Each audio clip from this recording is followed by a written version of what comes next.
Hello लोगोफोर बरायबाय बड' जब info YouTube चेनेलाव big update बेनो जाबाय एग्जाम पस्टपन खालामबाय अफिसियेल मोनसे आपडेट मोनदों आरो बे एग्जाम पस्टपना मानि थाखाय जादों जों बेखौबो नायगोन मानोना एग्जामा डाबल दङ 29 मेआव सानदेखालि आपकामिं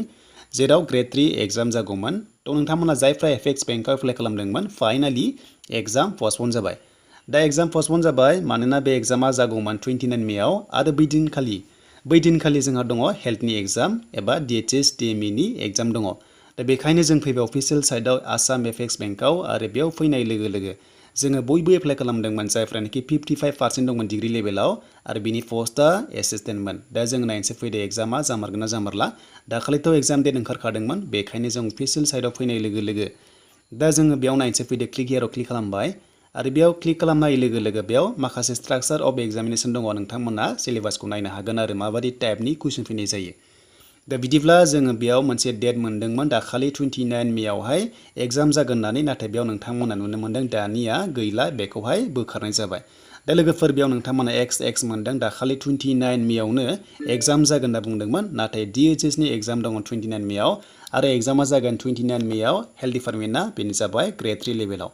थ' लोगोफोर एग्जाम फिसाबो 550 मोन बे एफएक्स बेंकना बेखायनो डाबल नोंथांमोना एग्जाम होनो हाया थ' बेखायनो चान्स होबाय जे स्टेट लेभेला जे एग्जामा डाबल जागोन होननानै दा बेखौ नायोब्ला जोंहा हेल्थ डिपार्टमेन्टआव थांसै फैदो एग्जामा जामारगोन ना जामारा आरो बे एग्जाम जायोब्ला सोरनि एबा मा ग्रेडनि जागोन जों बेखौबो नायगोन स' बिदिब्ला जों थांनिफ्राय हेल्थ डिपार्टमेन्टनि अफिसियेल साइटआव बेनिफ्राय एडमिट नोंथांमोना दिनै हरावहाय लिंकआ एक्टिभेट जानाय लोगो लोगोनो डाउनलड खालामनो हागोन आरो एडमिटखौ बोरै डाउनलड खालामनांगौ हेल्थ डिपार्टमेन्टनि बेनि सायाव आं सिगांनो भिडिअ खालामखाबाय आरो जायफ्रा नायाखै डिसक्रिपसनाव मोनसे लिंकआ दङ थांनानै नायबानो जाबाय दा बेखायनो जों फैबाय अफिसियेल साइटआव DHS नि आन्डाराव बा जोङो DHS FW नि आन्डाराव फैनानै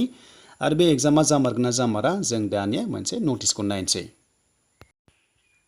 दा बेयाव लोगोफोर रिटेन एग्जामिनेशन नटिस दंमोन बेयावहाय 20 मेआव फैनाय आपडेट जों बेयाव क्लिक खालामबाय आरो बेयाव क्लिक खालामनाय लोगो लोगो जों एग्जामनि नटिसखौ दानिया नायनोसै फैदो गासिबो डिटेल्सखौ ग्रेड 4 आरो ग्रेड 3 नन टेक्निकेला माला जागोन बिनि सायाव गोबां कमेन्ट्स फैगासिनो दङ दा लोगोफोर मोनसे बाथ्रा होदों अफिसियेल नटिसआव जे जोंहा ग्रेड 3 लेभेलाव एग्जाम जाग्रोसिगोन दिनैहाय एडमिट मोननाय जागोन 23 मेआव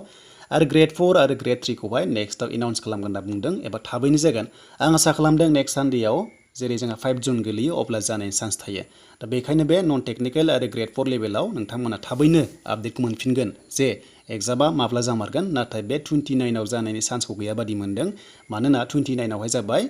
जोंहा इंलिश पेपार जागोन बेनो जाबाय ग्रेड 3 लेभेलाव इंलिश जाय लोगोफोर बेयाव बर' मोननाय नङा आरो बेनो जाबाय टेक्निकेल लाइनाव जेरै स्टाफ नार्स लेब टेकनिशियान ड्रेसार गोबां दङ आरो बिनिफ्राय ड्राइभारबो थानांगौ मानोना ड्राइभारा DHS नि आन्डाराव एप्लाइ जादोंमोन लोगोफोर अब्ला थानायनि चान्सआ दङ दा बेनोमोन लोगोफोर लेटेस्ट आपडेट बेनिफ्राय नेक्स्टआव मा फैयो आं नोंथांमोनजों शेयार खालामगोन जोंहा 100 नि जागोन ना 15 जागोन एग्जामा बिनि सायाव दिनै एडमिटआवनो जों गासैबो डिटेल्सखौ मिथिसिगोन